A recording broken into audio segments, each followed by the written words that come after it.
Hello students, इस video में हम unit some basic concept of chemistry का एनसीईआरटी न्यूमेरिकल सॉल्व करेंगे। स्टेटमेंट देखो क्या है। Calculate the concentration of nitric acid in moles per litre in a sample which has a density 1.41 gram per millilitre and mass percent of nitric acid in it being 69%।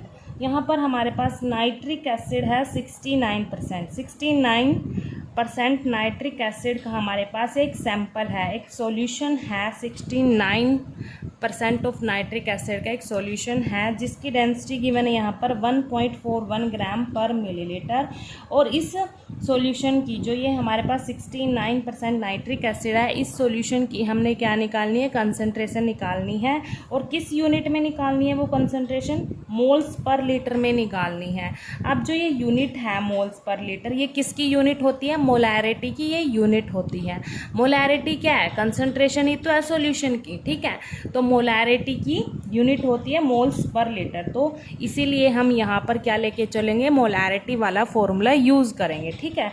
तो हम पहले लिख लेते हैं यहाँ पर जो मोलैरिटी है वो क्या है, कंसंट्रेशन है सॉल्यूशन की, ठीक है।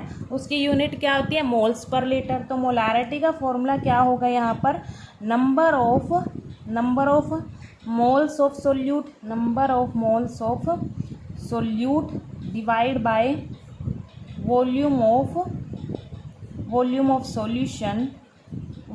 Solution in litre. ये फॉर्मूला होता है मोलैरिटी का, ठीक है।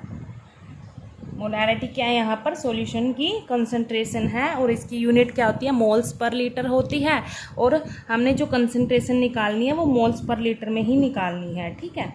इसीलिए हमने ये वाला फॉर्मूला लगाया क्योंकि इसी की यूनिट होती है मोल्स पर लीटर। अब देखो यहाँ पर जो ये 69% नाइट्रिक एसिड गिवन है, यहाँ पर ये सॉल्यूशन गिवन है। इसका मतलब क्या है? यहाँ पर इसको सोल्व कर लेते हैं। मास परसेंट में है, मतलब बाय मास में है। ये मास percent of 69% means 69 gram of nitric acid. Nitric acid का फॉर्मूला क्या होता है? HNO3 होता है। क्या होता है? HNO3, ठीक है। तो 69 gram of nitric acid present in 100 gram of solution. इस 69% नाइट्रिक एसिड का मतलब क्या है यहाँ पर कि 69 ग्राम जो नाइट्रिक एसिड है वो प्रेजेंट होगा 100 ग्राम ऑफ सॉल्यूशन में, 100 ग्राम ऑफ सॉल्यूशन में प्रेजेंट होगा। तो यहाँ से हमें क्या पता चला कि जो एक्चुअल मास है नाइट्रिक एसिड का, एक्चुअल मास ऑफ HNO3, मतलब नाइट्रिक एसिड का जो एक्चुअल मास है वो कितना है? 69 ग्राम है। और जो सॉल्यूशन का टोटल मास है वो कितना है? 100 ग्राम। यहाँ पर लिख लेते हैं सॉल्यूशन मास कितना हमारे पास? 100 ग्राम, ठीक है। यहाँ से हमें ये पता चल गया 69% नाइट्रिक एसिड का मीनिंग हमने यहाँ पर लिख दिया। और यहाँ से हमें पता चला actual mass of nitric acid और सॉल्यूशन का मास पता चल गया, ठीक है। अब देखो अकॉर्डिंग टू फॉर्मूला, मोलैरिटी का जो फॉर्मूला है उसमें हमने क्या निकालना है? मोल्स निकालने हैं सोल्यूट के। सोल्यूट क्या यहाँ पर? HNO3 है, मतलब नाइट्रिक एसिड है यहाँ पर सोल्यूट, ठीक है। ये क्या है यहाँ पर? सोल्यूट है। अब देखो यहाँ किसके मोल्स निकालने हैं? सोल्यूट के। और क्या है? Volume of solution in litre, ठीक है। अब इस क्वेश्चन में तो ये डायरेक्ट गिवन नहीं है, ना तो मोल्स है गिवन है और ना ही वॉल्यूम गिवन है। जो भी हमारे पास यहाँ पर डाटा गिवन है, जैसे डेंसिटी भी गिवन है और ये हमारे पास गिवन है, तो इसको यूज़ करके हम क्या निकालेंगे? पहले मोल्स निकाल लेंगे और वॉल्यूम निकाल लेंगे। तो यहाँ पर देखो मोल्स ऑफ HNO3 कैसे निकालेंगे? उसका फॉर्मूला क्या होता है? मोल्स का formula actual mass of HNO3 divide में molar mass of HNO3। Moles निकालने का फॉर्मूला क्या होता है? एक्चुअल मास डिवाइड में मोलर मास, ठीक है। तो यहाँ पर हमारे पास एक्चुअल मास तो हमें पता है 69 ग्राम है, मोलर मास नहीं पता, तो हम पहले वो निकाल लेते हैं। HNO3 का हम मोलर मास निकाल लेते हैं, ठीक है। HNO3 का मोलर मास कैसे निकालते हैं मैंने आपको एक वीडियो में सिखाया है, मोलर मास कैसे कैलकुलेट करते हैं, वहाँ से आप देख लेना, ठीक है। इसकी एक अलग से वीडियो बना रखी है कि हम मोलर मास कैसे कैलकुलेट करते हैं किसी भी कंपाउंड का, ठीक है। तो यहाँ पर देखो जो ये हाइड्रोजन है इसका क्या होता है, एटॉमिक मास 1 एटॉमिक मास होता है, और कितने हाइड्रोजन है, 1 है, ठीक है। जितने भी यहाँ पर मतलब एलिमेंट होंगे उसके एटॉमिक मास को हम उससे मल्टीप्लाई कर देंगे। अब देखो इसका एटॉमिक मास कितना था, हाइड्रोजन का 1 है और एक ही एलिमेंट है, तो 1 से मल्टीप्लाई करूँगी तो 1 ही आएगा यहाँ पर। और नाइट्रोजन का एटॉमिक मास कितना होता है यहाँ पर 14 होता है, और कितने नाइट्रोजन है, एक ही है, इसीलिए मैंने मल्टीप्लाई नहीं किया, क्योंकि 1 से मल्टीप्लाई करेंगे तो वही आएगा प्लस। ऑक्सीजन का एटॉमिक मास कितना होता है 16 होता है, और कितने ऑक्सीजन है यहाँ पर 3 ऑक्सीजन है, तो 3 से मल्टीप्लाई कर दिया, ठीक है। अब इनको हम सोल्व कर लेंगे, 1 + 14 प्लस यहाँ पर 48 आ जाएगा, इसको सोल्व करेंगे तो कितना आएगा 63 ग्राम पर मोल, ठीक है। तो ये हमने किसका मोलर मास निकाल लिया, HNO3। HNO3 क्या है यहाँ पर नाइट्रिक एसिड, ठीक है। तो मोलर मास निकाल लिया। अब मोलर मास की जगह हम क्या पुट करेंगे, जो हमने अभी कैलकुलेट करा है 63 ग्राम पर मोल, ये कैलकुलेट किया है हमने। तो यहाँ से ग्राम कैंसिल होगा, इसको हम डिवाइड करेंगे, तो डिवाइड करने पर हमारे पास क्या आएगा यहाँ पर 1.095 मोल आ जाएगा। यहाँ पर ये पर मोल था, नीचे क्या था पर मोल था डिवाइड में, ऊपर जाके मोल में कन्वर्ट हो जाएगा ये, ठीक है। तो ये आ गया हमारे पास मोल्स ऑफ HNO3 1.095 मोल। अब क्या निकालना है हमने, वॉल्यूम निकालना है। अब देखो यहाँ पर डेंसिटी गिवन है हमारे पास, कितनी है डेंसिटी लिख लेते हैं, density of solution. Density of solution कितनी है 1.41 ग्राम पर ml है, ठीक है।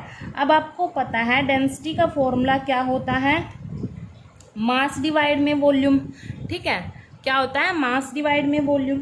हमें किसकी नीड है यहाँ पर फॉर्मूले में, वॉल्यूम की नीड है, और क्वेश्चन में हमें डेंसिटी गिवन है और हमें सॉल्यूशन का मास भी पता है, ठीक है। तो हम क्या करेंगे यहाँ से वॉल्यूम निकाल लेंगे, इन दोनों को मतलब डेंसिटी को यूज़ करके, और सॉल्यूशन है जो सॉल्यूशन का मास है उसको यूज़ करके हम यहाँ से वॉल्यूम निकाल लेंगे।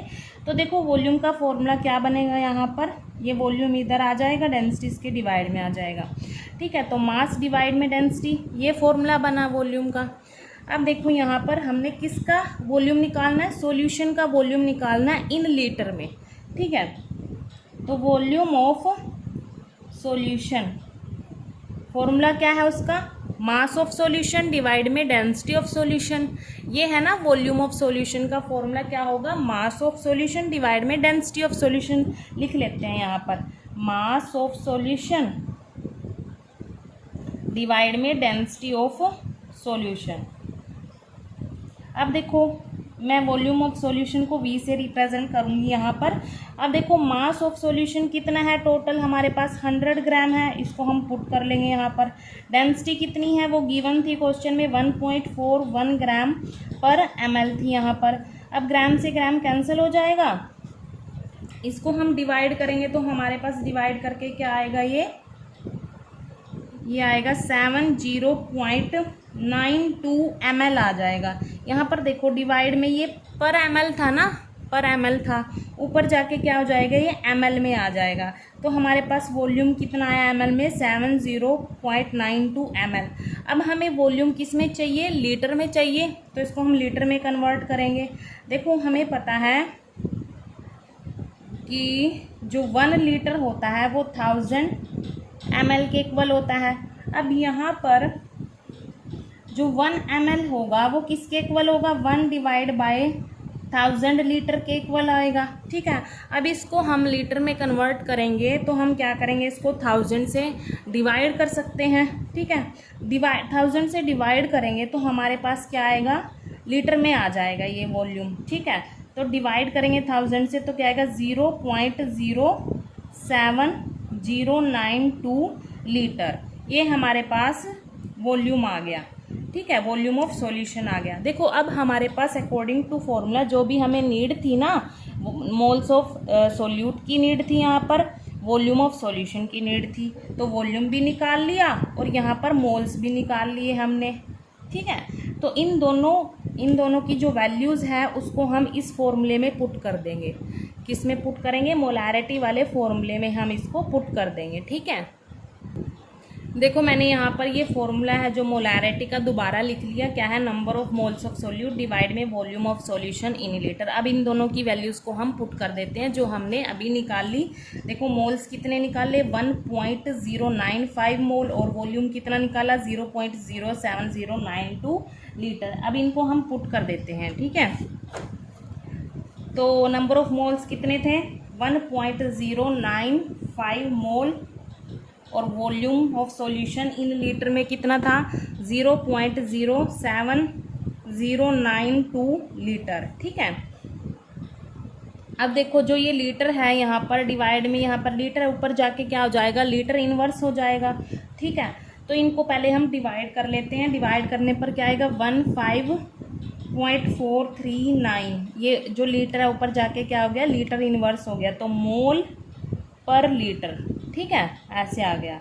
डिवाइड करके ये आ गया हमारे पास, और इसकी यूनिट क्या होगी? मोल पर लीटर। ये लीटर ऊपर जाके इनवर्स में हो गया, पर लीटर हो गया। ठीक है, तो ये क्या आ गई हमारे पास? मोलैरिटी आ गई। और इसको हम राउंड अप करके क्या लिख सकते हैं? यहाँ पर देखो जो ये डिजिट है यहाँ पर, ये 5 से बड़ा है तो उससे नेक्स्ट वाले डिजिट में हम 1 ऐड कर देते हैं। ठीक है, अगर ये 5 से बड़ा होता है डिजिट या 5 होता है तो उससे नेक्स्ट वाले में हम 1 ऐड कर देते हैं, तो कितना आएगा? 15.44 मोल पर लीटर आ जाएगा यहाँ पर। ठीक है, पर लीटर आ जाएगा। ये मोलैरिटी क्या है? कंसंट्रेशन ही तो है सॉल्यूशन की, तो हमने निकाल दी। जो क्वेश्चन में पूछा था concentration of the solution in terms of moles per litre, moles per litre में ही पूछा था, तो हमने ये निकाल दी। ठीक है, तो हमने कौन सा फॉर्मूला यूज़ किया यहाँ पर? मोलैरिटी का फॉर्मूला यूज़ किया यहाँ पर। तो हमने कंसंट्रेशन निकाल दी सॉल्यूशन की, कितनी आई? 15.44 मोल पर लीटर आ गई। ये मोलैरिटी क्या यहाँ पर? कंसंट्रेशन है सॉल्यूशन की। ठीक है, थैंक यू।